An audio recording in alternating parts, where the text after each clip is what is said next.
മുനമ്പത്തെ പ്രശ്നം എന്താണ്? ഇതിനു പിന്നിലെ ചരിത്രം എന്ത്? വഖഫ് എന്നാൽ എന്ത്?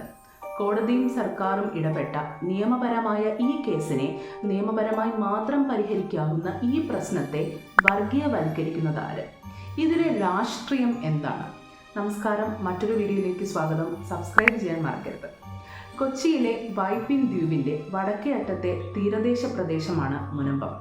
പരമ്പരാഗതമായി മത്സ്യബന്ധന ഗ്രാമമായ മുനമ്പത്തെ നിവാസികളിൽ ഭൂരിഭാഗവും ലാറ്റിൻ കത്തോലിക്കരാണ്. കൊച്ചി നഗരത്തോട് വളരെ അടുത്ത് കിടന്നിട്ടും ചരിത്രപരമായി വളരെയധികം അവഗണിക്കപ്പെട്ട ഒരു സ്ഥലം കൂടിയാണ് മുനമ്പം. ഇനി ഇവിടെ ഇപ്പോൾ നടക്കുന്ന പ്രശ്നം എന്താണ്? മുനമ്പം തീരദേശ പ്രദേശത്തുള്ള കുറേ അധികം കുടുംബങ്ങൾ താമസിക്കുന്നത് വഖഫ് പ്രോപ്പർട്ടി ആണെന്ന് പറഞ്ഞ് അവർക്ക് നോട്ടീസ് ലഭിച്ചിരിക്കുന്നു. എന്താണ് വഖഫ്? എന്താണ് വഖഫ് ബോർഡ്? മുസ്ലിങ്ങളുടെ ഒരു